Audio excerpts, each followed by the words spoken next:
Hello, Mage fans, and welcome to Mage the podcast that works hard towards Ascension so you don't have to. I'm your host, Adam Simpson. I'm joined again by co-host Terry Robinson. We're going to bring you another episode of Tomes of Magic. In our last episode, we were talking about interest rates and high finance, so of course we were talking about Mage the Ascension.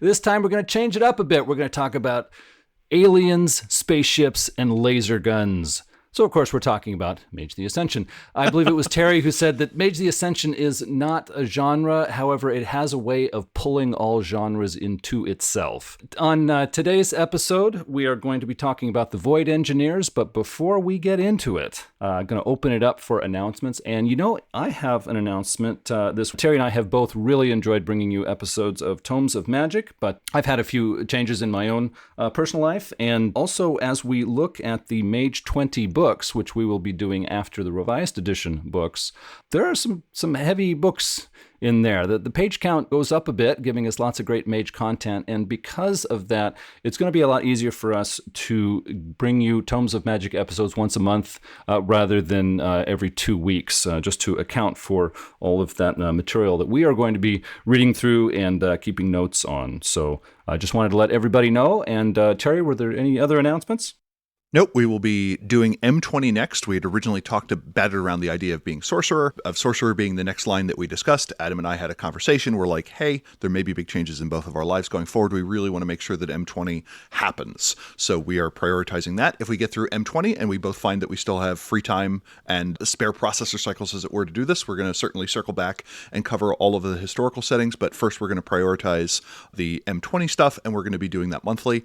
My current plan is to continue with weekly episodes, if that still proves to be reasonable. I have some ideas on how to fill that in. If you have any ideas on what you would like to see done, by all means, drop us a note, magethepodcast@gmail.com, or in Discord, discord.me/magethepodcast. There'll be a channel that I set up for Tomes of Magic ideas, and we have a bunch of things that we're batting around. If it proves that we do 3 episodes in a month rather than 4, I will be using that time for other Mage-related projects. So regardless, that time will be dedicated towards things that involve the Big Purple.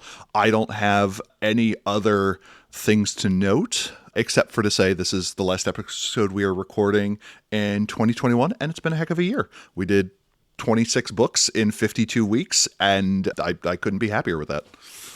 Yeah, certainly. I hope we've given our listeners something they enjoyed listening to, but I certainly enjoyed recording it. So even if the listeners are giving it a thumbs down, I had a great time. Okay, well, taking a look at Void Engineers Convention Book Revised. This came out in 2013. It clocks in at 106 pages because Void Engineers don't follow the rules. And of course, I'm referring to the fact that in revised edition, almost every tradition book and convention book was exactly 100 pages. This book had 5 authors all working together to bring it to us, and I think it's time to roll into a walkthrough. The prologue is entitled Blast Off, and starts with headers indicating that something's about to happen, T-minus 76 minutes. It involves a group of BDC officers that are killing something in the sewers of a new city that has been created in Outer Mongolia. There is a firefight. There are big tubes. Plasma grenades are thrown, and it introduces one of the largest changes to happen in the revised setting. That is on page 6. It includes art in a prelude, which has happened before. Fallen Tower Las Vegas did it, but it's exceedingly rare. So I was immediately on high alert. I thought this introductory fiction, which ultimately ended with a rocket launch to try and hit a opening in, I think, the Avatar Storm, I thought it was good. It was great at describing things. It had good pacing, and it did the thing that everything in the Void Engineers needs to do, to indicate kind of this sense of why they do things, and as well as the pole between we are a crew, but we must act as individuals. I thought it was well written and on the whole enjoyable. Did you have any thoughts about the prelude? Well, I also enjoyed the prelude, but yeah, I'm ready for the intro. The introduction is entitled To Boldly Fight, and it starts off with saying, we're not going anywhere. It sets up the Void Engineer antagonist, as opposed to being other people within the technocracy, as being otherworldly terrors that for some reason that we eventually get cannot be fought with the technocracy as a whole, that they have hope because of mortal interest in science and space, but that hope is kind of diminishing. The theme they list is that they are hardening under pressure. They have lost Deceit. Their leadership is gone. Tychoides hasn't been heard from, and that they have become a military organization with a civilian branch, where previously they were a civilian organization with a military branch. This was caused by the dimensional anomaly. They have been back-footed, and currently they are trading hope for survival. The mood they list is secrets and pain. Every convention has secrets hidden from each other, as is the nature of a vast conspiracy. Theirs are the fact that there are things beyond the Earth that could destroy it. And again, the question is, the Void Engineers are a conspiracy within a vast conspiracy of the technocracy. Why can't they share it? So hopefully that will be brought up. It includes a note that says, this is a love letter to Mage the Ascension fans that have kept the torch alive. And just to note, when this book was coming out, Mage the Ascension wasn't that far from being kickstarted, and Werewolf the Apocalypse had already finished its Kickstarter process. So I'm always tickled that the 20th anniversary lines and the revised lines overlap with each other. And then it leads on to chapter 1. Adam, did you have any thoughts about the introduction? Well, when looking at the introduction, the thing that stood out to me was they are making a conscious statement here that the youthful idealism that the Void Engineers had in the past has been replaced with a hardened resolve in the face of adversity. At first, I was a little sad because I liked that exuberance and idealism of the old Void Engineers. But looking at Revised Edition, this new approach really does fit in Revised Edition. So I can see why they did it. It makes sense in that context. Chapter 1 is entitled A Brief History of Prime. And the chapter opening art I thought was interesting in that we ultimately find out that this is the Wall, a installation at Yamaja Station that I found out later is named after the Yoruban god of water. So that is where Yamaja comes from. And there are a whole bunch of related words. We had a discussion in the Discord about, hey, this is how it spread out into these other belief systems in terms of what is being said. But we get this excerpt from the Wall, which is a kind of memorial to all the people that were lost during the dimensional anomaly. The section opens with a graphic description of what it was like when the dimensional anomaly hit. One of the things that we don't get a lot of information about is how it appeared. And the section says, those who made it out tell strange stories of watching comrades ripped apart as though by invisible claws, of holes melting like crayons in a stove, microsingularities causing people to collapse in on themselves, marines falling over as though dead but hearts still beating. And those are the saner stories. It now also introduces the idea that the Dimensional Science Evaluation Administration and Training Committee has given way to the Existential Threats Directorate, that now on an ongoing basis, they vote every few years to confirm that this is still how they want to do things. The other key thing that they do is they indicate that the convention as a whole has a different spread of membership than a lot of others. They talk about how the incoming class of recruits, which is going to be a fair percentage of the Void Engineers, quite simply, because as they said, in 99, they lost half their membership or more. They say that their 37% are Chinese, probably 50% by the end of the decade. Another 10% are from other Asian areas, 16% are Arabic, 9% are South American, and only about 3% are from Africa, but not for lack of trying. And it makes an interesting note that it says the Syndicate seems pretty damn good at snapping up all the enlightened Africans it can, which echoes the statement in the Syndicate thing that says we are being much more aggressive in recruiting outside of the traditional strongholds of North America and Asia, and especially in the developing world. So we kind of get a snapshot of this is a group that is quite simply different in terms of ethnic makeup than the other ones that have been listed before. It indicates that the new Void Engineers are a machine. It is a war machine, and they may be more organized than the Iterators in terms of structures of command. The Gauntlet is harder now, but there is a new threat in the form of Threat Null, which we'll get to in a little bit, that seems almost human in its interest in controlling reality. They are concerned that the other conventions feel that since they've won the Ascension War, that they can turn the knives inward, as it were, and hunt internally for dissidents. And they're like, this is the worst idea. And then we get a section of jargon. It's been a while since we've gotten a good meaty section on vocabulary and such. Yeah, this glossary section impressed me. There have been a few Mage books where they add it sort of, I guess, for color. And as you're reading through the book, if you hit a word you don't know, you go back to the glossary. It's like, yeah, it's not helping. But with this book, it really was different. There were a number of times when I was reading through this book, later chapters, and I hit an abbreviation or some special, oddball word. I was like, what is this? I went back to the glossary. Oh, there it is. Okay, thanks. So this glossary was really useful, very appropriate. Yeah. I'm not sure how I feel about its usefulness, where I'm like, maybe just things that make more sense would be useful. But even though a lot of them are game terms, it gives you a lot of information about how the group thinks. Like 2 early entries are absolutely sure, where it says an educated guess, a good enough idea that you're comfortable sending out someone else. And then later they have a definition. It's like pretty sure. And they're like, no, this is confirmed and tested. And I will go there for myself. And then BDO, big dumb object, a large, impressive, and mysterious artificial void object. Examples include traditional chantries, the old cop, arch scientists built dimensional anomaly engines. And one of the things this book is, it just absolutely drips with flavor throughout. And I think this section does a good job of reiterating that. The book is also pretty good that the first time in a chapter that it uses a particular abbreviation, it will expand it out, which I certainly appreciated. The next section they have is a history section. And this is a pretty fascinating one because it almost goes back to like 2nd edition tradition books in terms of being very vague until it decides to be very specific. It says the early Void engineers were anyone who went somewhere and mapped it. They knew they would encounter strange things. Sometimes they found other explorers, but regardless, they returned changed. The other half of what would eventually become the Void engineers were the celestial masters who mapped and charted the skies. They referred to the path among the stars as the ruined road, and it had many branches. They also point out that neither of these, that unusual among Order of Reason groups at the time, is they were not entirely male. They had a fair amount of non-male and female representation, and they also call out the Kosians as being another group that was like that.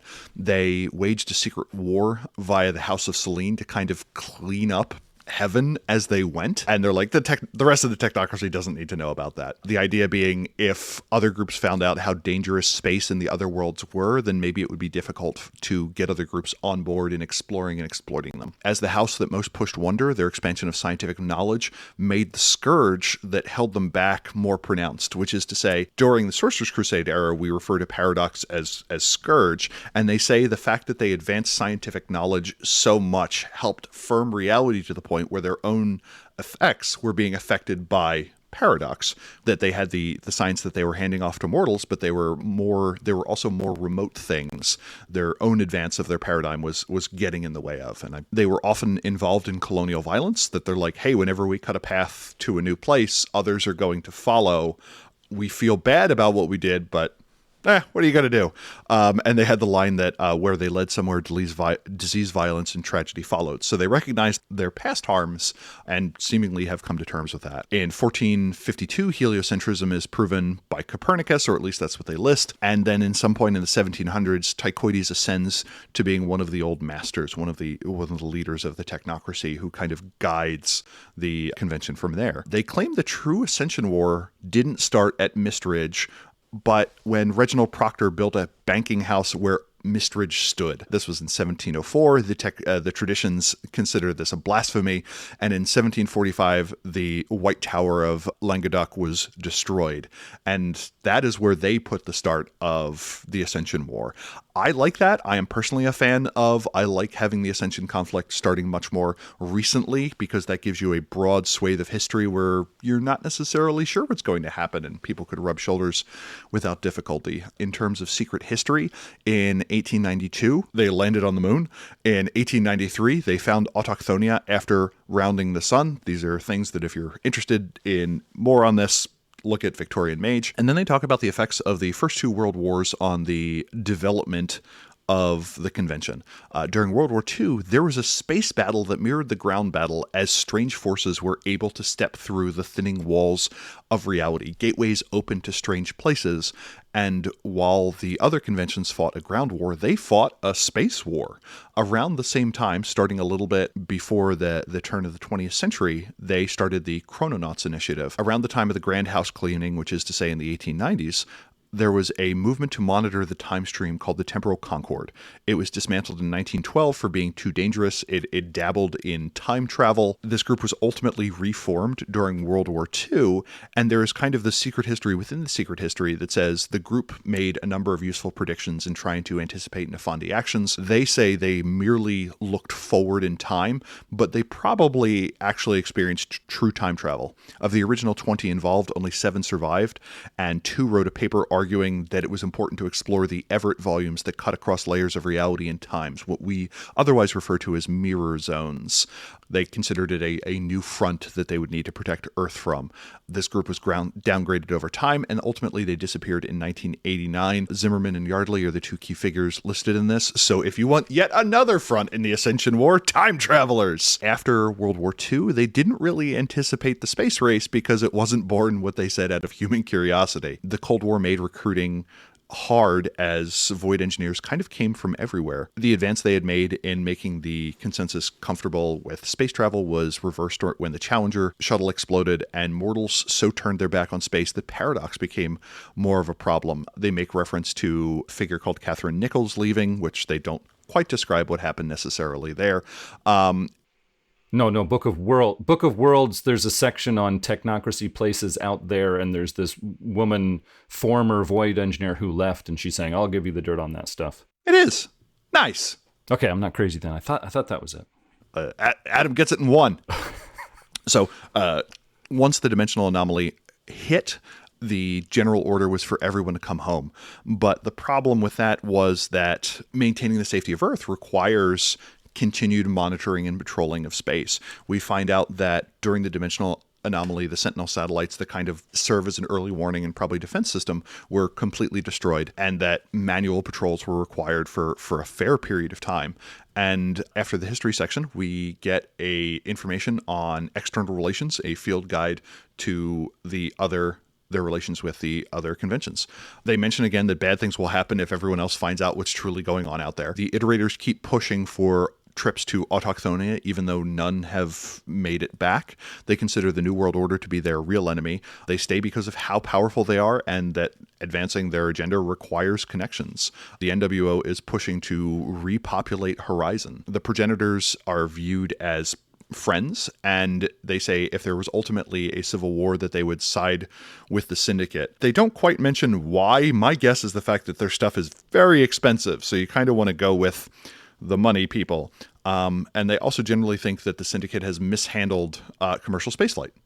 Yeah, I think another reason they were referring to it in this section of Chapter 1 was there are a number of people in the Void Engineers who consider the Syndicate to be more practical and less likely to chase off on some idealistic goal that's going to get people in trouble. That was the impression I got from reading that. It's like, look, we don't like these 2 groups, but if we got to choose one to listen to, it's going to be the Syndicate. They're less crazy. Then they go through the traditions. They note that they are one of the only conventions that does not have a shoot or co-opt as the only options policy. And then it more or less goes through their relations with each. The first one is they're like, we don't have a problem with the Akashiana, mostly because we seemingly never run into them. And you're like, yeah, that scans. And like, they do mention, though, that they are butting shoulders as the Void Engineers become more centered around the activities of East Asia. It mentions that the choristers are problematic because they often meddle with things they don't understand and they sometimes need to be stopped. But on the plus side, sometimes you can slip information to them and they are able to deal with something, and they refer to them as frenemies, which they say there's a tradition that on shore leave that Void Engineers party with ecstatics. They mentioned that the Dream Speakers, in general, want the Void Engineers to be dead. They're referred to as keeping the Avatar Storm alive, and Umbral Murderers is how the Dream Speakers refer to the Void Engineers, and they're like, they don't really seem to like us. They really are buddy-buddy with the Euthanatos, which I kind of liked, where they're like, yeah, they control the safest launch window, Ravana's Navel, which was the area that was ultimately cleansed early on and revised, and was an area that seemingly did not have the Avatar Storm. It was somewhere in South Asia. I don't remember the exact location of it. Yeah, Bangladesh is what comes to mind. I'm not sure. Yeah. Often lead Void Engineer expeditions into entropic space, which is to say the low Umbra. They bring up the Hollowers. They're like, they're not actually members of the traditions, but they have a lot of local knowledge. They mentioned that it's a not uncommon recruiting tactic that a Hollower will see a Void Engineer doing literally anything and be like, I wish I had that degree of focus and purpose in my life. And the book's kind of like, it's good to have goals, kids. And you're like, oh man, darned with faint praise. They refer to the Order of Hermes as dangerous but disciplined, and I think that's a good summary of the Order of Hermes for a certain value of discipline. They talk about how they understood that the Aetherites suffered when Victoria Station was destroyed, and then they kind of make an off note that are like, threat Null seems to be particularly sensitive to their pseudoscience, so we may have them help us. And I just like the idea that you're like, we have a new creature ahead. It seems to be unusually sensitive to bullshit. Dr. Spacetime, get on it. And you're like, righto. They refer to the Verbena as disgusting as and unsanitary, which I think is like the best diss that we've really seen, where it's like, ooh. Like they get blood everywhere. Yeah, in all 3 editions, most of the Mage books treat the Verbena with kid gloves, and then you have this one, it's like, they're gross. It's like, oh wow, that's new. They mention that they generally get along with the virtual adepts, but the problem is the rest of the technocracy hates them so much that it's very hard to work with them. It then goes over other entities. It says that the Nefandi will frequently offer you help if you're in a tight spot in the other worlds. Never take it, and try and take out as many of them with you as you can. And then we get the possibly single coolest side reference that exists in all of Revised that does not involve hyper-intelligent dolphins, when they make mention of, we disproportionately go Marauder, but we still have their uses, and people call us the Mad Convention. And it has this paragraph that says, it mentions that they have programs to help people prevent enlightened madness, and they make mention of the Descartes facility for mental health, and they say, when that fails, those who maintain a thread of lucidity are invited to join Captain Philip Broughton's Sidereal Strike Force. And then in parentheses it says, practice this phrase, and all Marauder Strike Force? What? That would be crazy. We'd never do that. And I'm like, yes, that for days. Please, we need to resurrect Revise so we can get that book. It then talks about vampires and has the most concise summary of my thought of vampires that exists within the world of darkness. Jesus fucking Christ, won't these assholes die already? That is me quoting from the book. It talks about how there's been an increase in werewolf activities, that they're like dream speakers but with claws. And I'm like, that's giving a lot of credit to werewolves. It talks about dealing with post-life entities. I don't know if this was a tongue-in-cheek callback to fairies, where they're like, don't engage with them because ammo's not free, but they tend to avoid us, which I don't know if that was a throwback to first edition, where they were considered to be like fairy-infected people who wanted to blow up the moon. They talk about hunters. We get our first reference to demons and mummies, I think, of the Revised convention book, so take a drink. And then the last line is, threat Null, nuke them from orbit. It's the only way to be sure. And that brings us to the end of Chapter 1. Adam, what'd you think of Chapter 1? Yeah, which is a threat to Sigourney Weaver's Aliens movie. There were a number of references to American sci-fi movies and a few novels, but mostly movies. I was counting so many different Star Trek references. Like in the glossary, they said when you're crawling around in odd, uncomfortable places, that's Jeffreying. Yeah, which is a reference to the Jeffrey tubes in, I think it was Star Trek Next Generation, and those, of course, were named after a guy who was a special effects guy who was working on the original Star Trek show. Jeffrey was either his first or his last name, and he would get these giant cardboard tubes used in putting in concrete columns and construction sites, and he would get empty ones of those, and he would just put them in front of the camera and tell the actors to crawl through them and say, yeah, that's going to be a crawl space inside the guts of the Enterprise. Going back to the history section, I thought it was so cool to have this idea of derelicts floating in space waiting for people to claim. Some of them have usable technology. Some of the ships might even fly. Some of them have terrible enemies lying in wait. I mean, really cool stuff there for me to think about. They say that during World War I and World War II, they were having space wars in orbit with the Nefandi. Maybe that's not 100% reliable, but darn it, that sounds cool. Yeah. I want that in my Mage games. Just it's too good to check. Awesome. It's like World War I, 17 or 1916 or something. It's like, yeah, I just got back from orbit. We're fighting Nefandi. It's like, okay, yeah, I'm using that. Coming back to page 24, there was sort of a criticism of how how bad it was that the U.S. and the Soviet Union were in the space race competing against each other. And I don't know, there were some negative aspects to that, certainly, but I just think the competition and rivalry aren't always bad. This seems to be a pretty negative view of the matter, but I will admit it wasn't all kisses and roses. Coming back to the end of the chapter, the external relations, it had a section for each of the other conventions in the technocracy. I thought all 4 of those write-ups were absolutely brilliant. I thought it was insightful, it was interesting to read, it was useful for storytellers, it was just so well done. Definitely kudos to that. Going through talking about the different traditions, it talked about how they are cooperating with the Euthanatos, and it mentions that again later in the book, and I can see how there is a benefit to each side from that cooperation, and I can see how story ideas can come from that, but what I have a hard time seeing is how that cooperation would come about. It just really looks like both of those groups would look at each other and go, no, I don't want to hang out with them. So I don't understand how that started, but I can see the benefits of it. I like the attention paid to the Nefandi in these final 4 convention books of Revised Edition. Most of Revised Edition didn't even really mention the Nefandi. They sort of faded into the background. Even Satiros Mercado has mentioned that in interviews. And these 4 final books are saying, no, the Nefandi are out there. They are definitely a problem. We got to watch out for them and give some ideas of what specifically the Nefandi are doing. I thought that was just awfully cool. But hey, I'm ready for Chapter 2. Chapter 2, more importantly, either Chapter 2 opens or Chapter 1 ends with probably one of the best pieces of technocracy art that we get. Action Scientist on page 32 that says, this scientist is doing his part. Are you? Enlist today. I have this in t-shirt form. This is available on the Onyx Path Redbubble store. I find it interesting that it is censored on the Redbubble store because it shows someone holding a gun. I'm like, okay. Chapter 2 is entitled For All Mankind, goes through how the convention operates, and opens with the line, we're pretty effing awesome. Again, that's just me quoting from the book. This book is full of gems of writing without getting too purple. Everyone within the organization gets both a strong military education and a strong scientific education. And it kind of talks about in the military ranks that there are 2 lead groups. The Marines are the leading edge of the hostilities, and the fleet operates universal craft. Universal here is capitalized, so I presume that's going to be a term of art describing just what they refer to their enlightened ships as.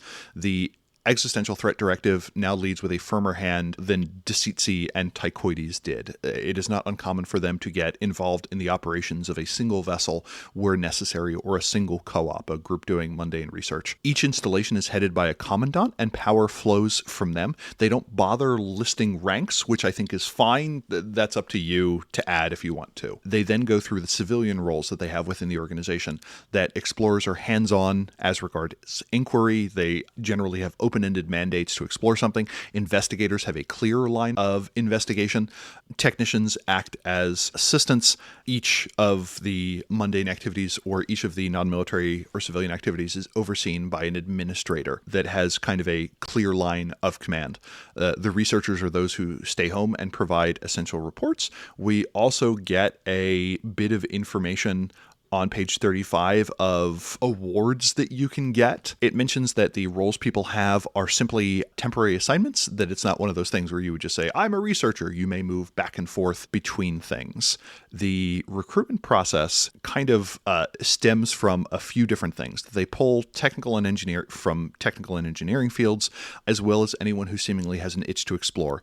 It's also noted that they have agreements with a number of military facilities around the world that they get to pull a few recruits each year for their projects in exchange for providing technical and advisory assistance. And I thought that was a flavorful and interesting case of explaining where the Void Engineers may interface with the mundane world. They also mention that 1/3 of recruits found the Void Engineers. They send them off to make sure that they're mentally acceptable, and almost all of them come out clean. They say 49 out of 50. Then they introduce an interesting idea that to me harkens back to 1E. They refer to primal harmonics, which is to say curious people seek out curious people.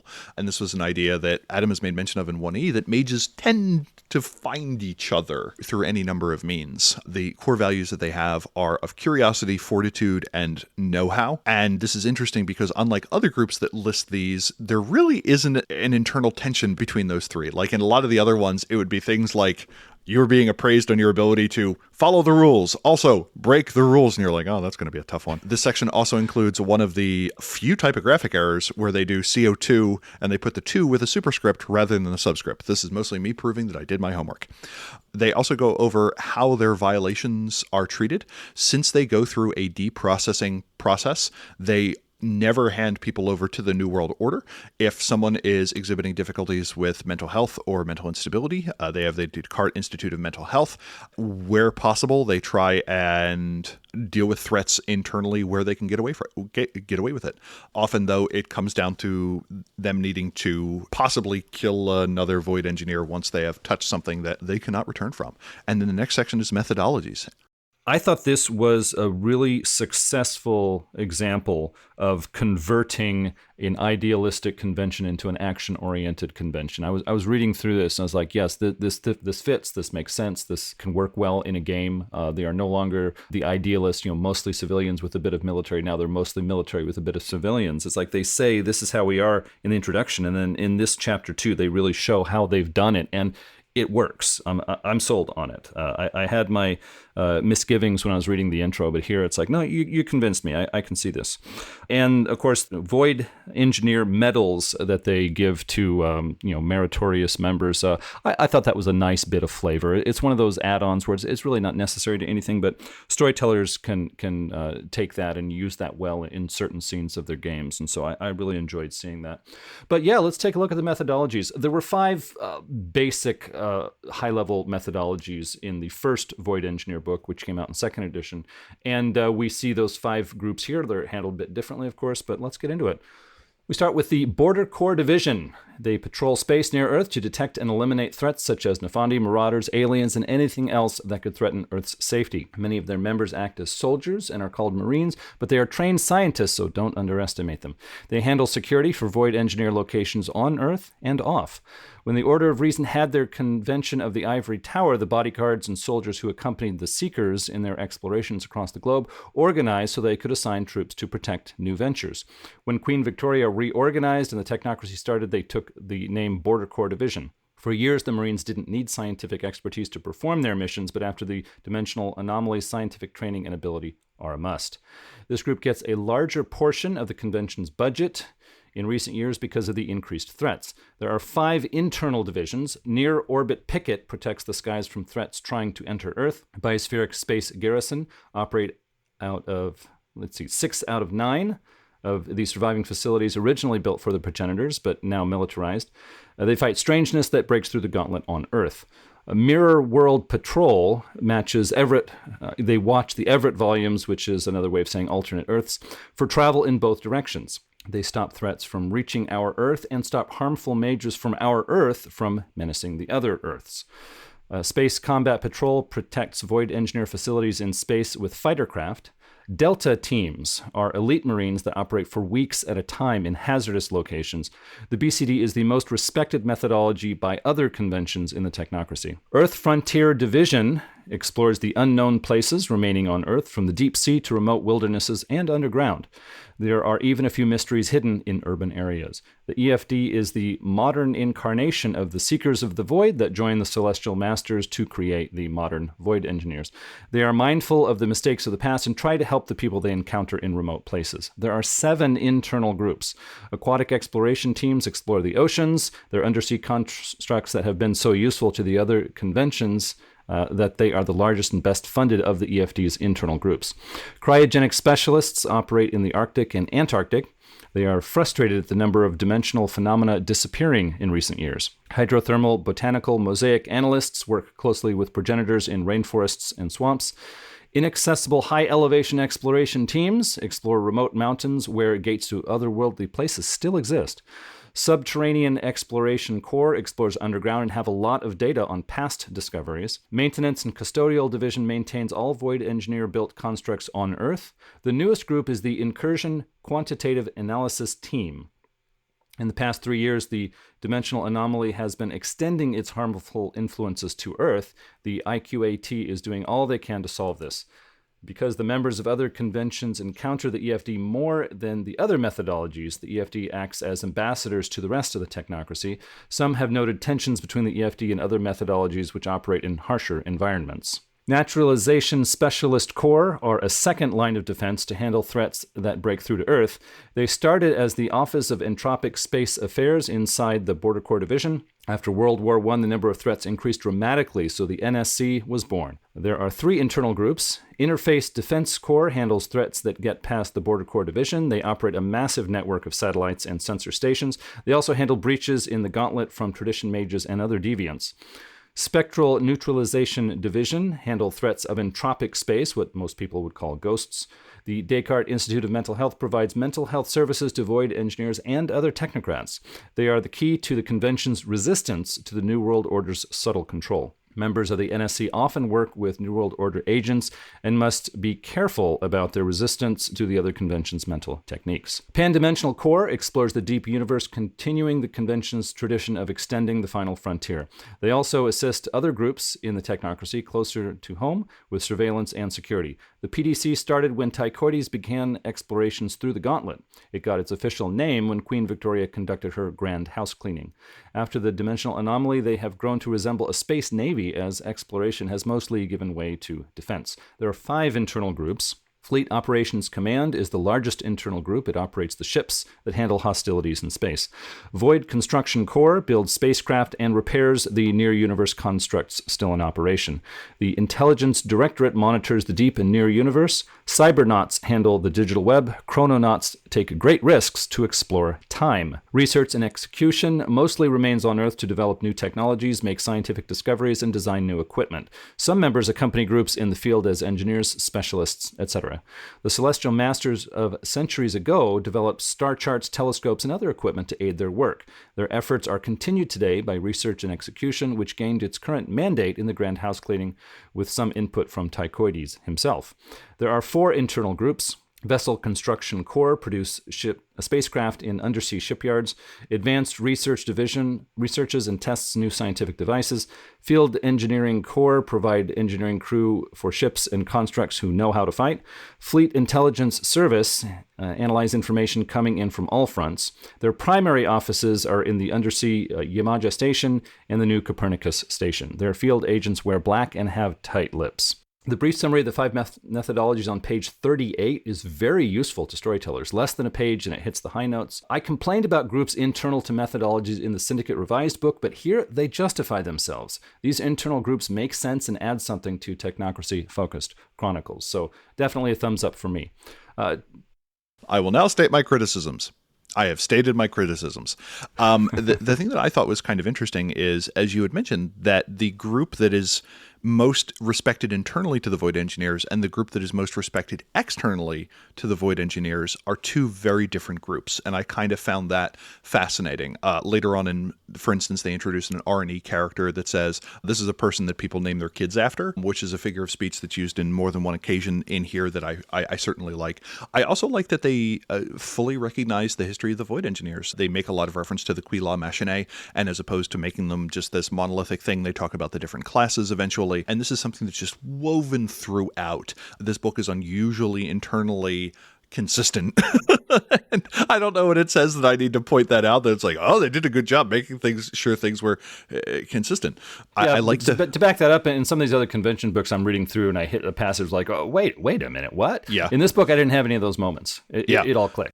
I like that the BCD mentions that the near Umbra has gotten a lot weirder. They open up a lot of space, that they mention that things leak through and survive re-entry, that they are loved in other groups. The Earth Frontier Division talks about exploring semiotic spaces. And I thought that was cool, which is to say they explore mythical locations and make sure they're safe, and they make the example of Fiddler's Green. They introduce the dimensional anomaly incursions, that the idea that there are places where the dimensional storm breaks through and something weird happens.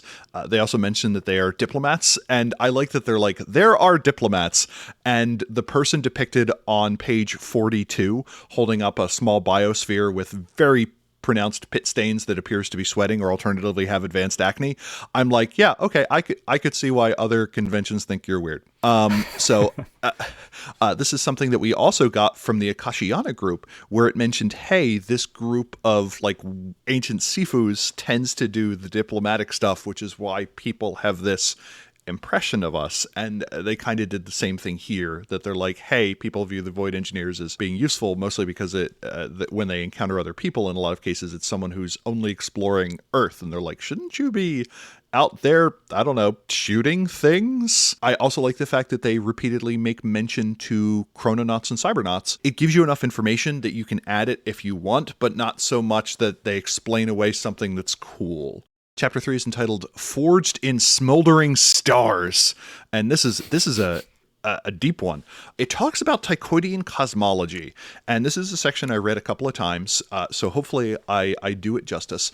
And it more or less says the universe instantiates all computable models to the extent of their completeness. That ultimately requires a little bit more information later, but that the universe itself is a device that has infinite computing capacity, that they refer to it as a hypercomputer. Everything that can exist does, but its degree of existence is determined by its provability as well as the thought that generated it. So this is this interesting combination of completeness, almost in the mathematical sense, as well as kind of Platonism, that all ideas are out there and exist, but only those that can maintain themselves get instantiated.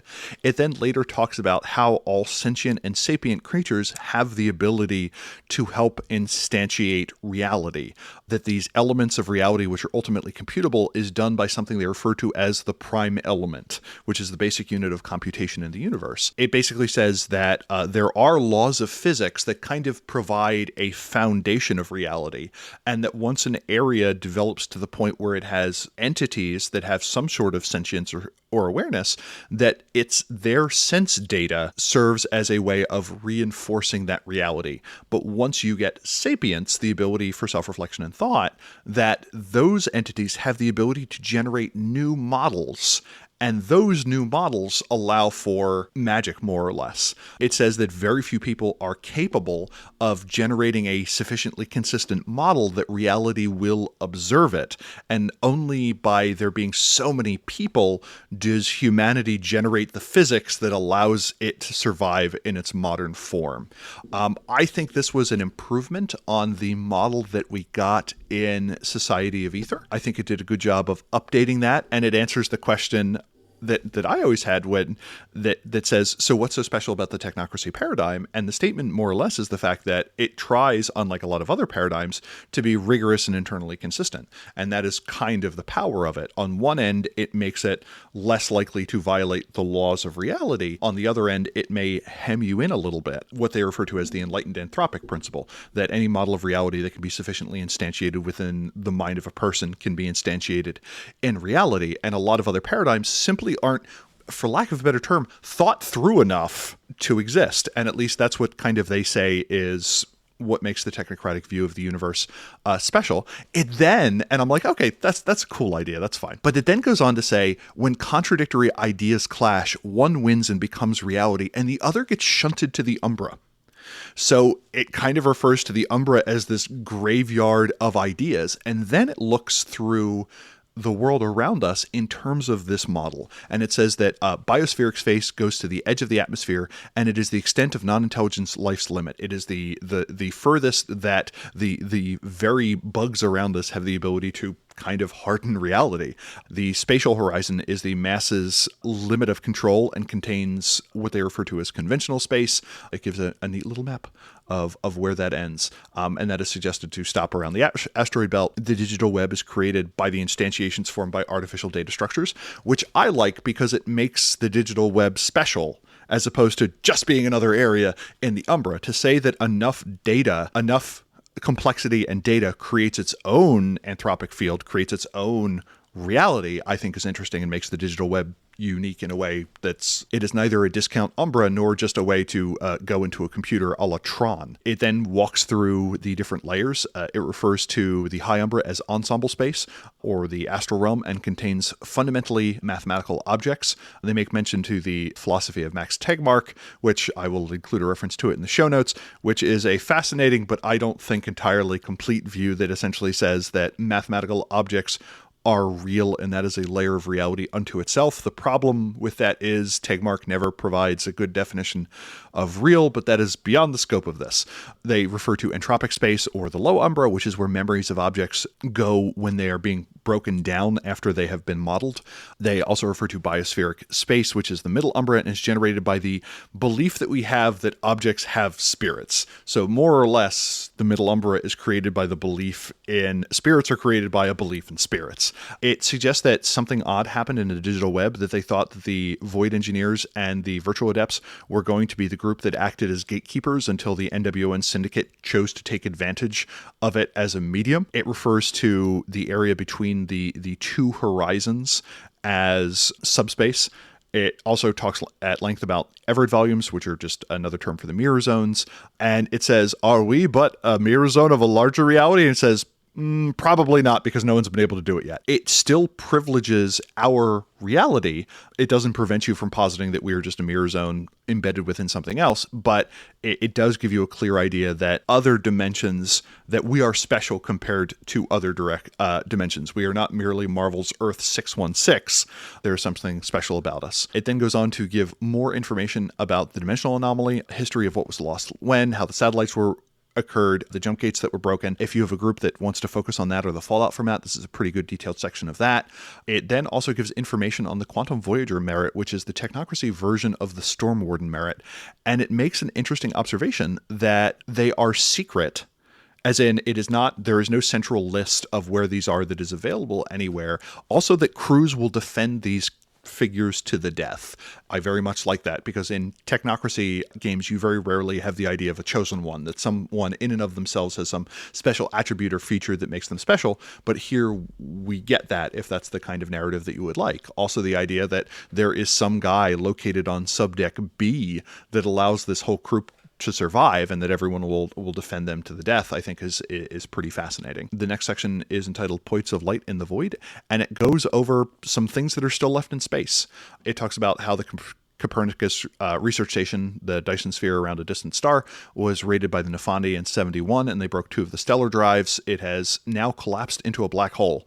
It talks about the Vivo, the living ship that caused the Tunguska event that was located in the early 20th century. They talk about how the new COP is a training place for umbral expeditions. It doesn't quite give a location for that, so I assume space, but I don't know. They talk about how Darkside Moonbase, the half that was destroyed, was during a slave rebellion. I don't recall that being a previously established fact. And then it walks through the quantum dimensions, what it refers to as the Shard Realms and Shade Realms. And I was pleased in that I can never remember the difference between which one is the Shard Realm and which one the Shade Realm. And likewise here, it's just like, I don't remember which is which. We're just going to keep going through. They talk about how Mus, the moon of Mercury that held a hermetic college until it was taken over by the Nefandi, is hotly contested. Venus is full of marauders. The moon varies wildly depending on who is there. There were gas mining operations on Jupiter. We get information that not only are the planets sometimes hotly contested, but in many cases so are the moons. It just mentions that there's something on Titan, and I'm like, yes. It mentions that Senex, the current leader of the Euthanatos, allows no traffic onto Pluto or its moons. And either this is a professional courtesy, a statement of disinterest, or an observation that in a fight between a void ship and Senex, you should put your chips down on Senex. And I am fine with all of those options. It talks about how the Kuiper Belt, the area containing Pluto and areas beyond, contains weird objects that were ejected during the dimensional anomaly. And then we get to what is essentially the crux of this entire book, that everything else is just kind of wrapped around information on Threat Null. The high-level overview is that the Threat Null was coined in 2000 when the Proto-Existential Threats Directorate worked to make sense of 3 different incidents involving ships beyond the spatial horizon. All of the high-level groups that were cut off from the from mundane reality, from the mudball, during the dimensional anomaly, eventually suffered from void adaptation, what we would refer to as disembodiment. They lost the ability to return to Earth. They became spirits.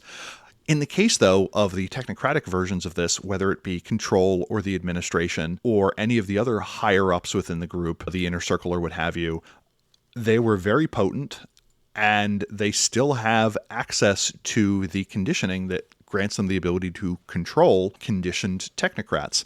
And now these inverted spiritual reflections have kind of gone through this weird temporal speed up where they've seemingly gone through centuries of development, in some cases in the previous 10 or 15 years, and that they have reappeared and they are possibly making moves to invade Earth. We are introduced to the Autopolitans, which are the mirror reflection of the Iterators, who are slowly taking over Autochthonia, which has undergone an explosion of life and development. We get the Agents, who are the mirror of the NWO, who are just absolutely amazing infiltration and subversion agents. We get the Transhumans, who are the progenitor analog, the transhumanity. They seemingly are similar to Autopolitans, except for being biological, and they are just kind of a hive organism.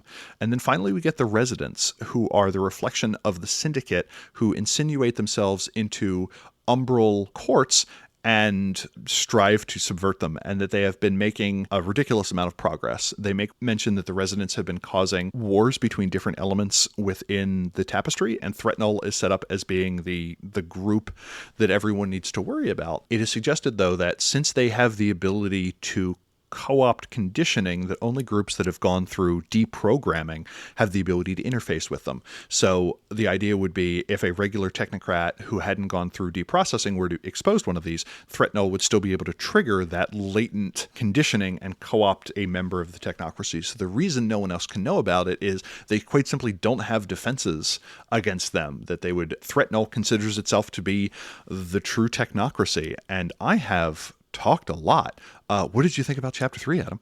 Yeah, Chapter 3 was not the longest chapter in this book, but it was, in terms of content, it was quite heavy. You spoke about the enlightened anthropic principle they mentioned, which is basically void engineer paradigm.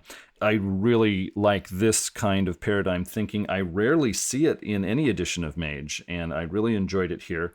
It flowed nicely into their cosmology. Of course, is a formally recognized skill in the Mage rule system.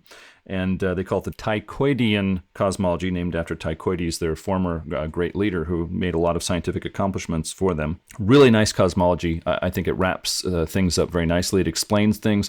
Of course, when talking about the Void Engineers, their focus or specialty sphere is dimensional science, which is the technocracy term for the spirit sphere.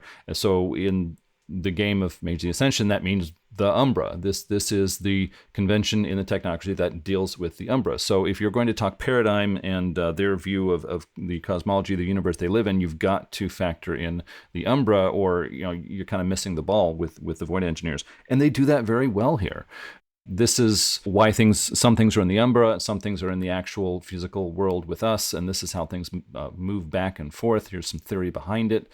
It fits, it works, it's interesting to read. As a storyteller, I would like to incorporate it into my games, so very good job here. It mentions that Iteration X is up to something on the digital web. I thought that was a cool idea. It mentions that you should require players to have the cosmology skill at level 2 before they even try to get into the middle Umbra or look into it or put something there. And I think that totally makes sense to me. I think that, example, for a dream speaker, they don't have to have the cosmology skill to get into the high Umbra or the middle Umbra, but for a technocrat to effectively deal with the middle Umbra, they're going to need to have a few levels of the cosmology skill to take that very different area that is kind of outside of their conceptual model for the most part, and be able to do something effective with that. So that was a clever use of game rules there to support something. I really like the summary of travel rules that they wrapped up in a sidebar on page 56. Basically, if your mages are going to go here,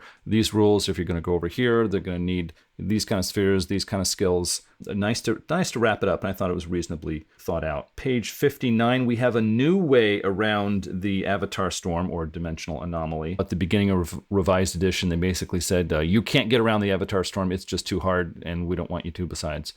And then later on, when Bill Bridges took over Revised Edition, there were 2 or 3 methods for getting around the Avatar Storm if you want to take your players into the Umbra.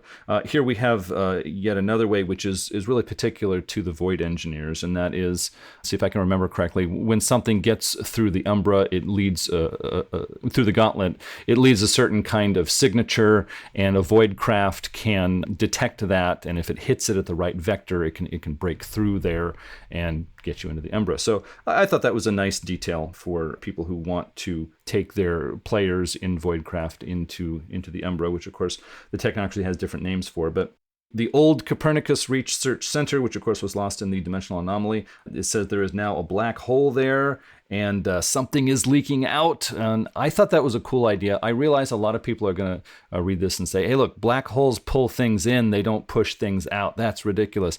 Well, yes, but I've been reading a number of science fiction novels that posit that craft in this universe can approach a black hole. They can get very close to it, but not quite close enough to get sucked in, and they can get into this area that I think they call the event horizon, and that the laws of physics do work a bit differently there, and there's even some postulation that the right kind of technology could set up special conditions where large amounts of energy could be generated. So I don't think it's ridiculous to say that there's something in our universe that got to that black hole, took advantage of it, and then from there infiltrated out to cause trouble for mages on Earth. So I don't think that's ridiculous. I think it's a cool idea. They give some information on the old Copernicus Research Center, and as I was reading this, I was thinking, but this is gone. Why are you giving me so much information about it? But they tied it up nicely. At the end of that section, they said, we're giving you this history in case you want to write stories that connect to this, because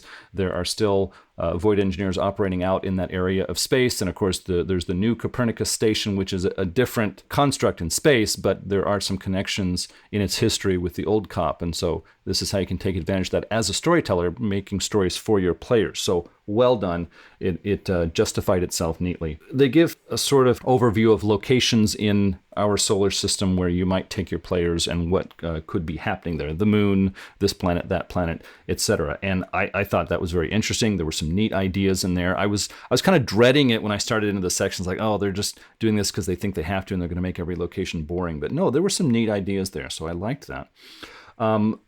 The big idea, of course, is threat null, which when I first heard it, it's like the threat is null, so we don't have to worry about it. But I guess null is just a cool sounding word for a lot of people. Threat null was such a cool idea. As Terry said, the former leadership of the technocracy was way out in the Umbra and their orbital collectives, and further out even than that.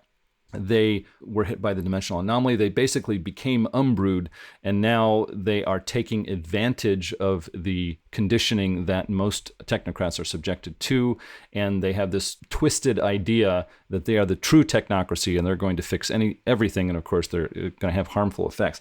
I thought that was a cool idea. It makes good use of the Avatar Storm that is such a big part of Revised Edition. It gives an outer space threat that is familiar enough and has enough in common with the technocrats to lead to a lot of interesting possibilities in your games. So that was very cool. The only part about threat null, which was a little odd for me, they took, other than the Void Engineers, they took the other 4 conventions, and they said this is the twisted version of them, and here they have their own name.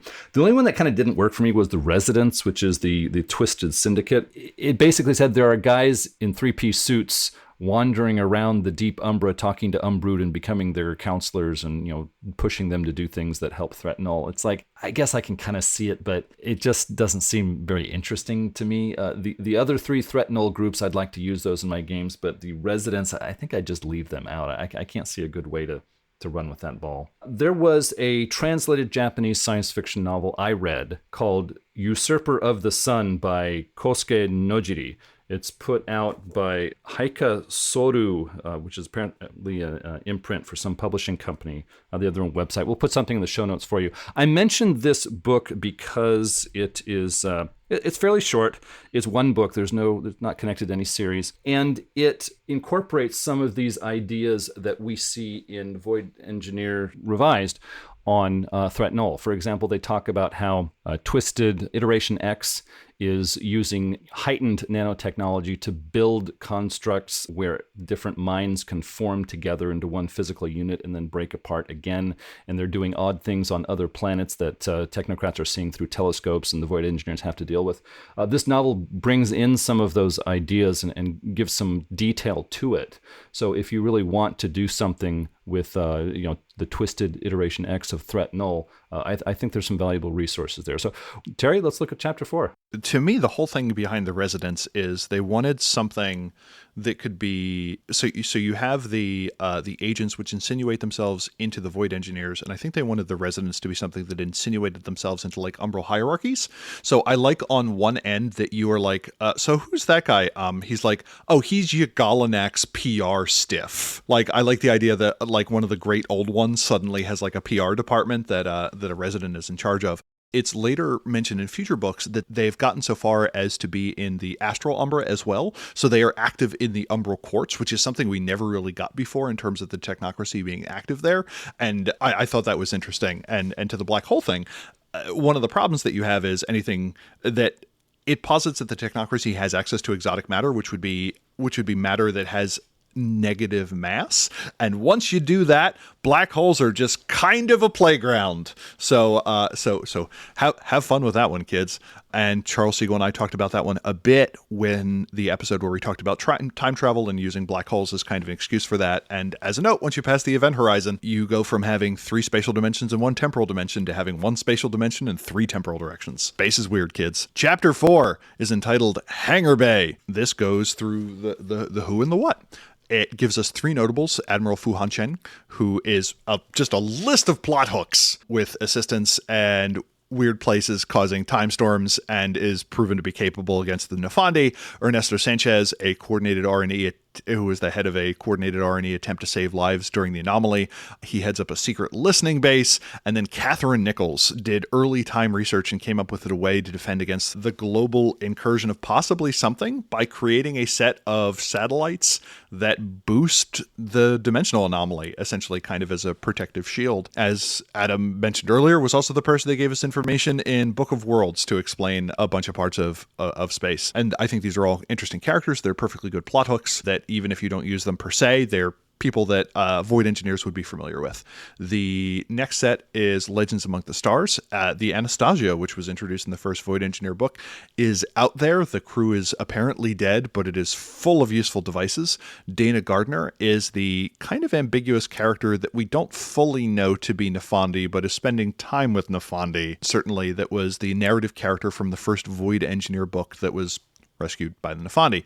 She is non-violent and weird, and this is one of the interesting cases where we have a technocracy thing that is kind of creepy as hell. And I thought that was kind of interesting. No one has been able to capture her, and she just kind of appears in places. There was one point where she appeared in Sao Paulo and just stared at a security camera for like 11 minutes, and you're like, well, that's creepy. We then find information about Station Yamaja and the wall being kind of this memorial to all those who were lost during the dimensional anomaly.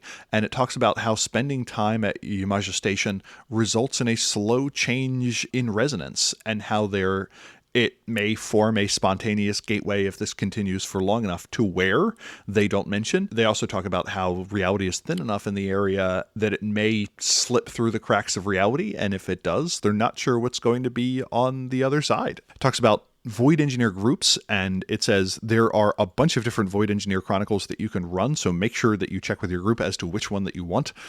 Civilian groups have different lines of commands, they have different rewards. Military crews generally can't say no. Then they give you a fully statted out gunship and its crew. This is the Guanxi Yin, which is a void craft. We get a lot of information on custom components. It talks about success costs, which will be eventually explained later. And then it goes through what it refers to as applied dimensional science. This is a pretty straightforward mapping of spirit as opposed to prime utility. There's not a lot that's moved around. The key thing for me is that with Dimensional Science 4, you can now stave off void adaptation, which is to say prevent disembodiment, for a week by paying a point of quintessence, which more or less gives us the arbitrary ability to stay, it gives us the ability to stay in the Umbra for as long as we want. I don't recall there being a traditional analog to this, which, if true, is quite potent. We also get Void Correspondence, which is not quite a different version of Correspondence so much as a modified chart that is used for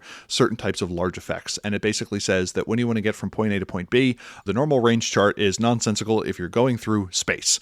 And it basically says the minimum number of successes are going to be a combination of the literal distance that you are going in terms of kilometers, whether it be within a kilometer, 5 kilometers, 200, 1,000, 500,000, or 150 million. It kind of ramps up real quick there, as well as what it refers to as quantum field resonance, which is to say sympathetic connection. The idea is it is easier to go to places that you have more directly mapped. So it mentions that technocracy constructs and void ships are labeled and mapped to within an inch of their life, whereas all the way out on the other end, you have thing where it's like, yeah, we were able to identify it due to spectral analysis or its gravitational wobble. And this is just a useful chart to calculate the number of successes required to go great distances based on how much you know and how far you're going. We get a remarkably few number of devices, which I'm ultimately okay with because the book does a good job of giving you enough of a framework to explain how to make your own, as well as all the previous books that we've gotten. And the interesting one here is we get ionic cloth.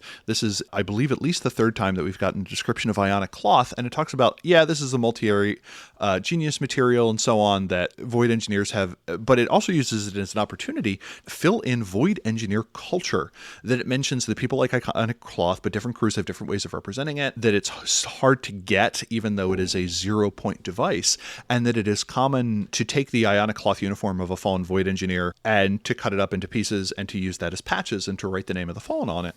And I just very much enjoyed that as a ritual. It does give you the systems for it, but in addition to that, it gives a lot of flavor. We then get procedures. It introduces the procedure checklist, which is entropy 2 or alternatively prime 5, and it quite simply prevents you from botching, which if true makes it one of the most remarkably potent things that we get in the game, and also explains how the void engineers are able to do massive extended rolls if in truth it is able to truly prevent botching.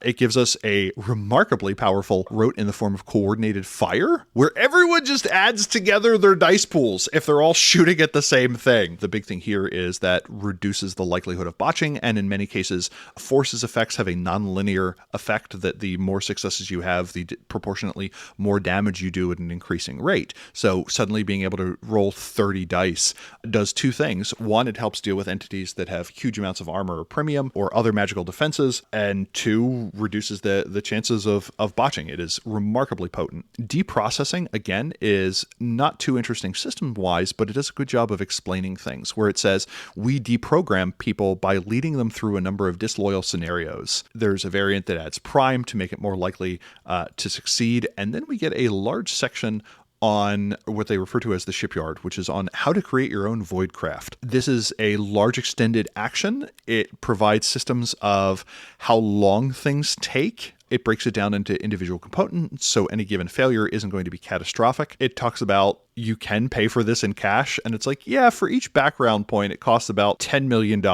per success. And you're like, oh, okay, so the void ship previously mentioned costs about $5 billion. And then they later on mentioned, they're like, yeah, the smallest void engines cost $250 million. Quila Machine clocks in at $7.8 billion. And you're like, ugh. So it is interesting in that it gives you both systems in terms of background points to build this, as well as systems in terms of if your characters want to do their own off the grid. And I think this is one of the few cases where Mage provides a good medium crunch system, where it's like, yeah, if you want to build your own, you can do this as an extended thing during downtime. If you want to just find one, that's totally cool too. It goes through a whole bunch of different add-ons that can be included here. It breaks it down into individual sphere requirements. So if you want to add aquatic capacity, then you need a character with matter 4. If you need to add a particular armament, you need correspondence 2 plus whatever the weapon is. And it just really knits it together in a way that I found impressive, because things like that are difficult to come up with.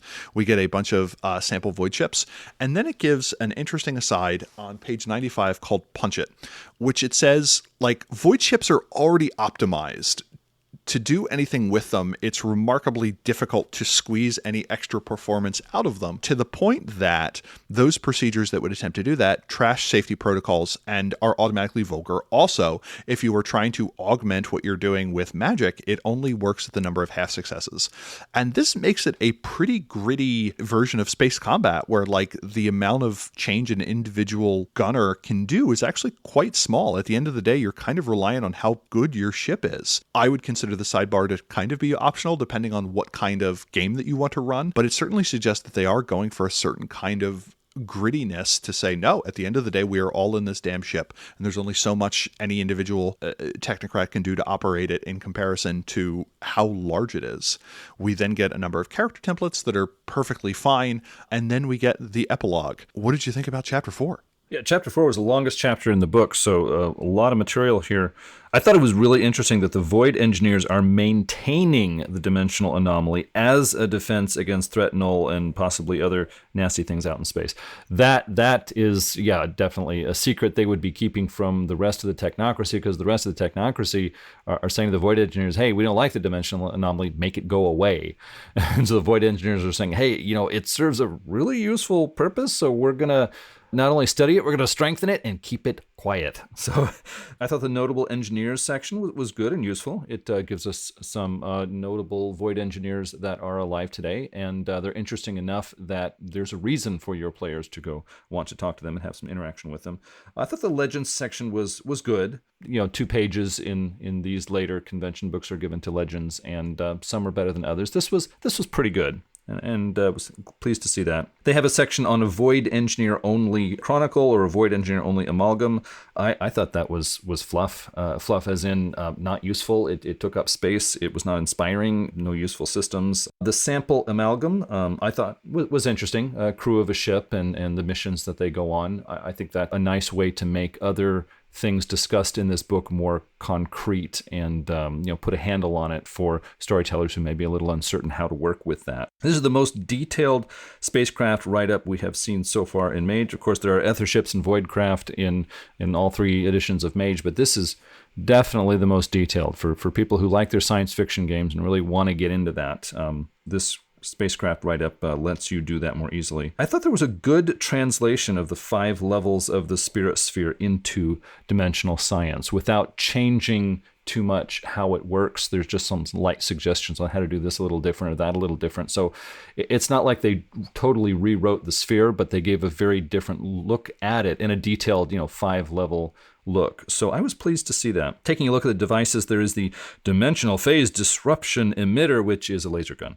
And I thought that was quite powerful. If I'm going to put that into my games as a storyteller, I'm going to keep a careful eye on that and either take it out or tone it down if I have to. That seems like a gun that every player who wants to blow stuff up is going to be begging to get their hands on. I like the write-up on ionic cloth. I like the fact that they say, look, it's 0 level, but it is valuable. And that means if your player wants a suit, they can have a suit. If they want 10 suits, then as a storyteller, you say, hold on, you can't have 10 of these suits. It basically says there's high-tech technomancy put into creating these ionic cloth suits, and what you as players and storytellers can do is use that as a justification for the technocracy sphere magic your players want to do. And so I think that's I don't think it's too vague. I think that is nice and helpful for both players and storytellers. So I was pleased to see that. They have a rote for teleoperate. It's basically using technocracy sphere magic to remote control a probe or a ship or a part of a space station.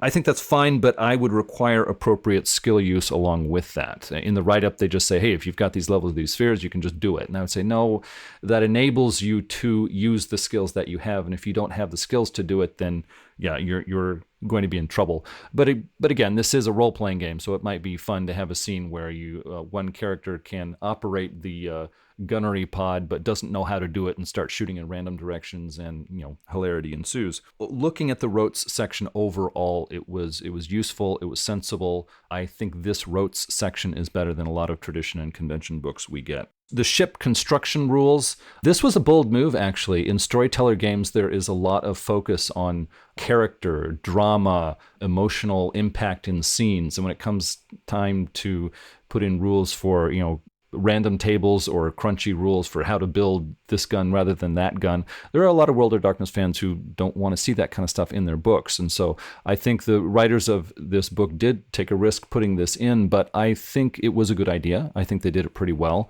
I didn't have a term for it, but when Terry said medium crunch, I think that's about right. There's enough crunch that you can do a couple of different things with this system, but they did not try to cover every possible eventuality.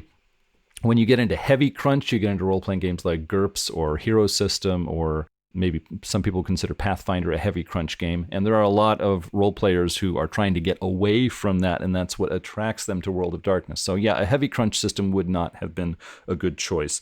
My criticism with this particular set of ship construction rules is they start out by saying the number of crew that are going to be on your ship is going to affect the size of the ship, the difficulty and expense of creating it. But then they have multiple ways of putting crew space on the ship. One is berths, which is basically, think of a cot that folds down from the wall and folds back up again when you're not sleeping.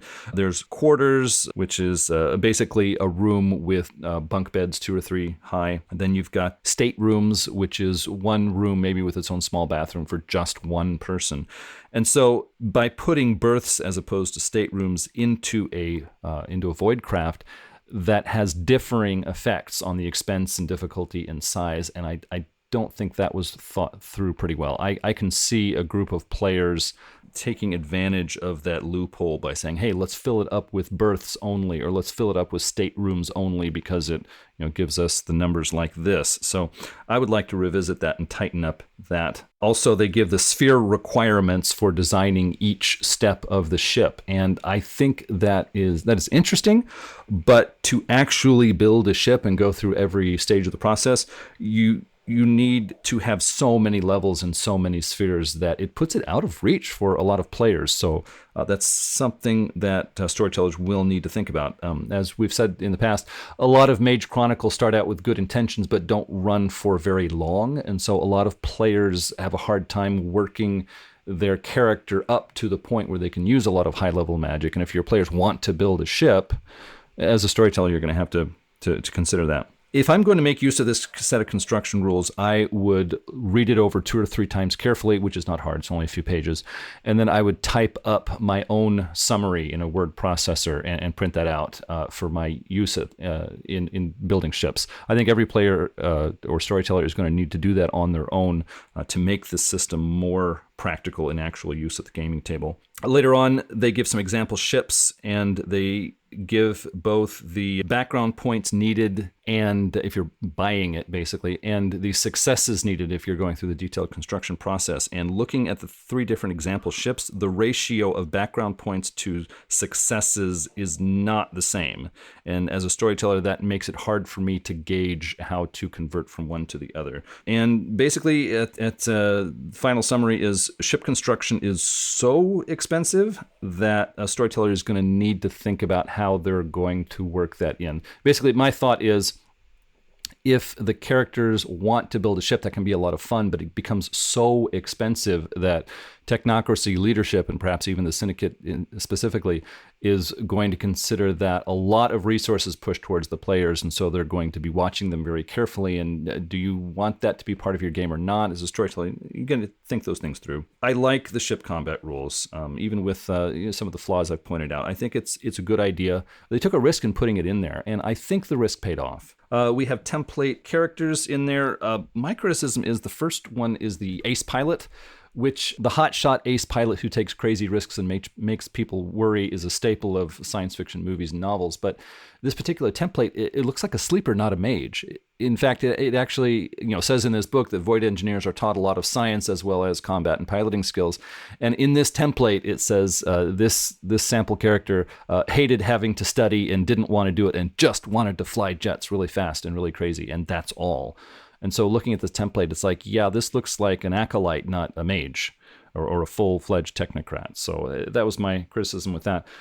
The epilogue is a brief spurt of the characters previously listed, they're going over Muss. They encounter some traditionalists. There's the iterator on board who's like, we have to kill the traditionalists. There's someone's like, that person just shot someone who was riding a dinosaur. They're okay in my book. And the line they more or less have is something about the Nefandi want to destroy reality, where the tradition are just arguing over who should be in charge of the, our beef with these guys is an argument over administration of the Mudball. Our problem with the other guys is they want to eat babies. So sometimes calling a truce on a polity disagreement to take down the assholes who want to rain death on all of humanity seems all right. And I'm like, yeah, that's a pretty good summary of how that works. And then at some point, we get visited by the Autopolitans, and the iterators programming is activated. They are getting a firmware update, and they talk about how beautiful the code is. And then the character we are following simply needed to kill the iterator before they were absorbed by the Autopolitans, and then they make a hasty retreat. This is the only example we have of kind of describing what an encounter with Threat Null would look like, and I thought it was short and effective and knit together some information we already had about Mage, some of the major themes with the book, with a note of how dangerous things are, and that brings us to a big old character sheet. What'd you think about the epilogue? It did a good job of taking ideas and themes from earlier in the book and including them, wrapping them up. For example, there were 2 or 3 places in the book where it said void engineers can't be idealistic anymore because there's so much danger that we actually have to kill our own members when they learn too much because we have secrets that are vital to keep. In this epilogue, they are working with a iterator that has been, cut off from her comrades. And so at the end, she's starting to be tempted by Threat Null, and so she gets 2 bullets in the head. It's like, wow, that is grim. That is a grim look at things, but it does fit with the rest of the book. So this is not going out in left field. This epilogue really calls out the mental conditioning in the technocracy, which has been mentioned in past Mage books, but most Mage books, even convention books, either don't mention it or downplay it. And some storytellers are going to like that. Other storytellers would rather push that into the background. I just enjoyed seeing more of the wild Mage material that I'm used to from the past being mixed in here. I mean, when they come up against Threat Null and Nefandi, there's wild, crazy stuff going on. There's dinosaurs and old technology, historical relic rockets being fired off, but they're actually effective weapons. And it's some of that crazy mixed paradigm stuff that on the surface looks silly, but when you actually get into Mage, it's like, no, there's justification for this. I liked seeing that in the epilogue. So that for me was the love letter to Mage fans that this book promised to deliver. So general thoughts on the book, Terry. What were your thoughts overall? I thought this was quite simply one of the best Mage the Ascension books we've ever gotten, and hands down one of the best in Revised. It was rich. This may be tainted by not quite nostalgia, but the knowledge that this is the last book for Revised, and it is well done. And it would be the last update we would get for the Technocracy for 8 years or whatever until Technocracy Reloaded actually came out. I thought it was an exceptional entry. It made the world bigger. It answered questions while introducing new ones in a way that I think gave storytellers a lot of space in which to play. There's a bunch of open threads I wish we could have gotten more information on. At this point, I almost want a revised convention book Iteration X revised, because the direction taken with these 4 convention books was different than where the Iterator book went. Like the Iterator book walked, these books ran. Talking about abundance of riches, it paints out the world in a fascinating way, and I just wish every book had the energy, excitement, and curiosity put into it that this did. Pulling off a shift in a group in a game like this, I feel somewhat comfortable in saying that this is one of the largest kind of shifts we have seen within a group. The only other one that kind of really comes to mind is, and I'm also biased in saying this, is we get some hints in M20 that the Virtual Adepts have suddenly become one of the richest groups in Mage. To me, is one of those things that can very suddenly change the nature, demeanor, and outlook of a group. I like the emphasis on you need to be capable, but you need to be able to work with your crew. The more I think about it, there's an interesting thing that happens with the void ships, that at a critical point when you're building one, it is weird to pay for something that is essentially going to be the crux of a chronicle. If you get a device or a talisman that is of moderate point value, it is very easy for me as a storyteller. It makes sense for me to charge you, as it were, XP, because it is going to simplify future challenges that you will face. A void ship doesn't solve problems so much as just changes the nature of a chronicle. It's like your character's building a castle or getting a boat. You've gone from adventuring in one sense to adventuring in a new sense. So on the one hand, I'm like, yeah, these are good systems to explain this. It's difficult and hard. And on the other side, it's like, this is such a sea change that it's fundamentally different. To me, it would be like charging a character XP to have a baby in game. Like, the game before and after is so fundamentally different. There's never a point where you're like, I will solve this problem with void ship. Void ships have void ship problems. So that is something that, just from the nature of how RPGs work, I'm very much flipping that over in my head. And I'm like, how does this? But regardless, as Adam said, it was a risk, and I think it was well executed. We get a piece of art from Leaf Jones that says Leaf Jones 95 on it at one point, that suggests that there was some stuff that was previously maybe not used in a prior Void Engineer text or something that had to do with space. And I thought that was kind of interesting. We get a reprint of previous Leaf Jones stuff on page 60. When Adam and I talked about the first Void Engineers book, we said that it is fundamentally a group centered around guns and tubes, and you are not disappointed in this book for that being a recurring theme. Once again, that new Leaf Jones art, or at least I don't remember having seen before, is on page 37. I missed Vince Locke. Vince Locke is one of my favorite artists. I would have liked information on how large space battles kind of work out. That's kind of the only... It is suggested that they are constantly dealing with deep umbral entities. So I have the void ship side. I don't have the antagonist side. Like, what do the void engineers point their guns at? Yes. For instance, previously they make mention that one of the void ships has had 12 encounters over the previous 6 years, or Darkside Moonbase was difficult to reclaim. I would have liked more information about the reclaim from what. I am fascinated to see a werewolf versus technocrats on the moon game occur. I just need a little more information on how to run that. The only area where it lets me down is things like that, where we're like, okay, so what are the space squids that these characters are going to go up against? And it is fundamentally different building an antagonist. Like, for instance, an alien, a xenomorph from the Alien series, is a perfect antagonist for a group of space marines. But once you have a void ship, like, you just, as it says, you nuke it from orbit. Some more space antagonists would have been great, but I imagine that is niche content. And again, this book already ran long, so I get it. If you're going to do anything in space, I have no trouble recommending it. If you want to look at a bunch of plot hooks for a rich, engaging way of looking at the technocracy, this is certainly here. It is certainly cleaved off from the other ones. Like, this book very much presents it as there are 4 conventions and then there are the Void Engineers. It is less interrelated to what's going on with the other ones. It feels more tenuous in terms of its relationships with other groups, but that's kind of the nature of the beast. And I am done gushing. What did you think about it, Adam? No, I also really like this. I think Revised Edition ended on a high note. I think this book was well done. I was pleasantly surprised in a number of areas. The final 4 convention books have this idea of there's a coming civil war, and the 2 internal factions of the technocracy will be led by the Syndicate on one side and the New World Order on the other. And, this is bad because the technocracy might shake apart, or at least, get involved in a useless conflict. And I think that dovetails very well with the ideas in this book of, there's threat null. It's an outside threat. It's really bad. So when threat null moves against us, that would be the perfect time to not have a civil war. And so if you want to have a chronicle that really focuses on these, final 4 convention books and deals with the technocracy's problems, then have a civil war start at the same time that threat null moves against all of the technocracy.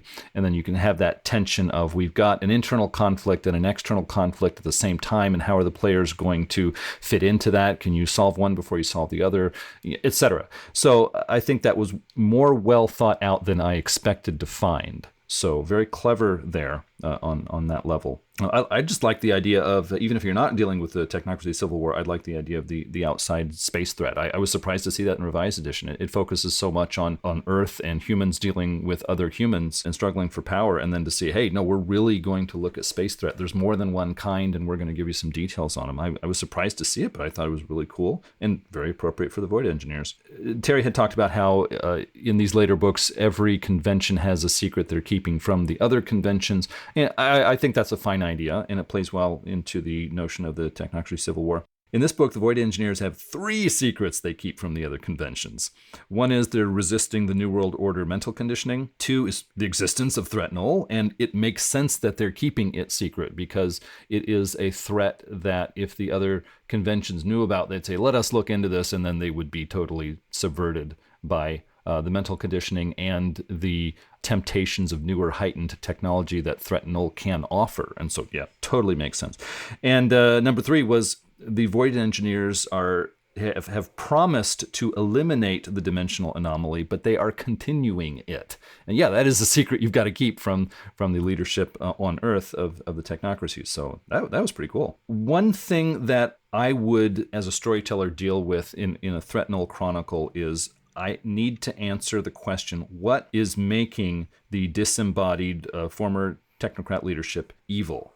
I can see how they were disembodied by the dimensional anomaly. I can see how they would have a focus on Earth, but this book makes it very clear that they are evil and they want to do harmful, damaging things if they get their way. So I need to answer the question is what happened out there in the Umbra that made the disembodied technocrat former leaders focus on evil? What made them destructive and harmful? And of course, as a storyteller, it is your job to answer that question, and that can lead to interesting chronicles. This book had a big focus on alternate Earths, which has been covered in the past in Mage. The Book of Worlds talked about the Mirror Zone, and that is for storytellers who want to deal with alternate Earths and the fun that can come from that. A lot of storytellers can see how that would make their chronicle get very confusing and complicated very quickly. And so most Mage books don't mention Mirror Zone. They don't refute it, but they just don't deal with the issue. And this book really focused on it because the Everett volumes, they factor into the paradigm thinking about the Void Engineers. But it was just kind of surprising that there was so much repeated mention made of Everett volumes, which is, Mirror Zone and alternate Earths. Another thing to think about is there are a lot of Void Engineers on Earth. They live on Earth. They operate on Earth. It is a sizable percentage of the convention. If the part of the convention that is in space and dealing with threat Null has to keep this a very tight secret, then that means there is a large number of members of the convention that are left out of the secret for security concerns. And if you have these 2 large portions of the convention that are not on the same page, I could see that causing more and more tension and the 2 groups drifting apart over time. And so in this book, that situation has not been in place enough years for that to happen. But I mean, if this continues out another 5, 10, 15 years, I think that would happen. And that would be something a storyteller would need to take into account. For the first time, I hear about the dimensional anomaly is extending its fingers and attacking Earth directly. And the other convention books make no mention of that. I guess that's more appropriate to the Void Engineers, but it's like taking the sample plot lines from the Ascension book and resurrecting it again. It's like, well, didn't we cover this? Didn't we do this? It seems kind of odd to put this at the end of revised edition with these later convention books. I guess some people are going to enjoy that. It just seemed odd to me. When I look at all of Mage the Ascension as a game, I think it's really cool that a lot of genres and styles and elements are pulled in. You've got, science fiction elements, classical fantasy elements, time travel, alternate dimension, etc. You get the idea. I try to shy away from letting my Mage chronicles turn into science fiction games. When I have voidcraft and etherships and technocrats and technomancers, I try to have them rub shoulders with other kinds of mages to reinforce the idea that there's a lot going on here. This is not just a science fiction game. And so this book really ran with the ball with the science fiction idea, which is appropriate and it's cool, but I just like to bring in those reminders that the high-tech explanation for funny things you see out in the universe is not the only explanation. So I would try to bring in that larger perspective if I was doing a Void Engineer-focused chronicle. Even technocrats need to be reminded from time to time that, they do have something to do with those oddball mages that they look down on, at least in my view. And one thing I'm wondering about is, when looking at the Final Four convention books, why did they focus so heavily on technocracy-only stories? I mean, I can see a lot of potential there and a lot of fun, but it just seems natural to me that there would be more thought given to the technocracy working against craft mages, orphans, tradition mages, etc. But these books really have a strong focus on technocracy having conflict with other technocracy members. And for me, when looking at Revised Edition as a whole, it seems that the authors make the assumption that the conventions operate a lot like traditions, in the sense that they have less contact with each other, they keep to themselves more, and as a result, they are less influenced by each other's thinking, and they more easily fall into conflict with each other. I see in every edition of Mage the technocracy as being different from the traditions in that they mix together more. They spend more day-to-day time with each other. They have more philosophy and paradigm in common, and they spend more time with each other in their constructs and in the field. That makes it a little harder for me to, as a storyteller, to justify convention versus convention conflicts, because even if the leadership saw an advantage to, double dealing this other convention, their lower rank members are going to have more in common with their fellows in the other convention, so they might not go along with this scheme for, say, the New World Order to, push out the Syndicate, etc. So as I look back on all of Revised Edition, two things stand out to me. One is Terry and I have developed sort of a gentleman's disagreement on the nature of Revised Edition, and that is, when I look at Revised Edition, I see so many things that make it not only different, but pronouncedly different from the two editions that came before. And so I see it as actually breaking away and establishing itself as a separate new role-playing game with its own themes, its own ideas, its own direction. And Terry, reasonably disagrees with that. He has observed that all four editions of Mage have their own differences, their own outlook on things, and there isn't one of those four editions of Mage that really breaks away from the other three. I mention this not to be sour, but because I think it's funny. When I think of the first three editions of Mage as a whole, there is one low point of Mage that just stands out to me, and that was in Revised Edition. The Cult of Ecstasy Revised Tradition book has a scene in it where two mages are sitting in a coffee shop, and the other, the older mage is trying to instruct the younger on how to avoid paradox. And she gives an example of a use of sphere magic. She uses it to signal the waiter so that she gets her bill quickly so she can leave because she wants to get on with her day. And so she looks up and signals to the waiter and does a sphere effect to get the waiter's attention. Then she says to the younger mage, "Now you see, that's a clever use of coincidental magic. That's how you should use sphere magic." And I thought, oh my gosh, we have gone from mages building horizon realms in the void out of nothing to signaling waiters. At that point, I just wanted to fold up the book and toss it in the trash can. But Terry said, no, dial it back. We got some more books in Revised Edition. Don't give it up, Adam. Let it go. But Terry, what was your low point? I'd rather not dwell on low points. I do think that there was a, kind of in a series, you get the feeling that they could have done a great 8-episode season, but they had to do a 12-episode season or a 26-episode season. There were parts of Revised where you're in those middle episodes, you're like, oh, there's not a lot happening. And for me, it was probably the narrative and setting portion of the Hollow Ones book, where it is literally 2,700 words before we get to anything that is not just description of the world. It also contains the greatest paradoxical effect in all of Mage, which is a person who's working as a dishwasher who's able to afford a 2-bedroom apartment in any major city in North America, but we need not dwell on these problems. And just as a reference, when I was writing for Lore of the Traditions, we had 9,000 words for an entire tradition.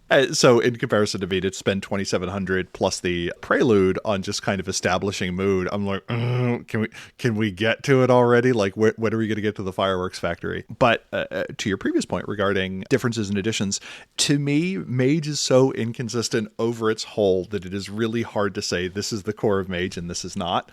The core ideas of Mage, to me, are things about possibility and fragility, and every edition does that in its own way. I kind of want to do an episode on the gift of inconsistency, which is to say, once Mage has spread out to cover so much area, it is very hard for me to tell anyone they are wrong. And I think that is a gift to a fandom community. So yeah, and maybe one day we'll do a longer conversation, but I think Adam certainly summarized my view quite succinctly. I do think, as a note, revised sometimes we have to deal with the fact that revised by the number of words was the largest edition.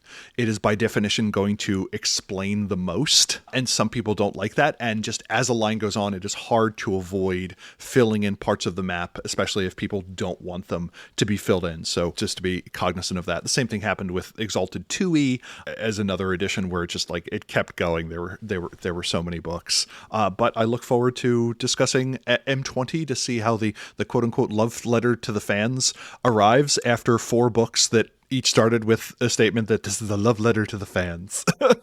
Yeah. I'm like, ooh, back-to-back love letters.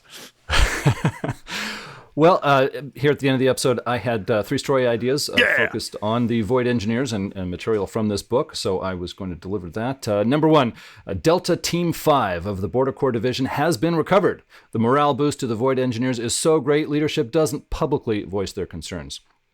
The players are dispatched to Olokun Station, a large construct on the bottom of the South Pacific, where Delta 5 is being debriefed to receive their mission report.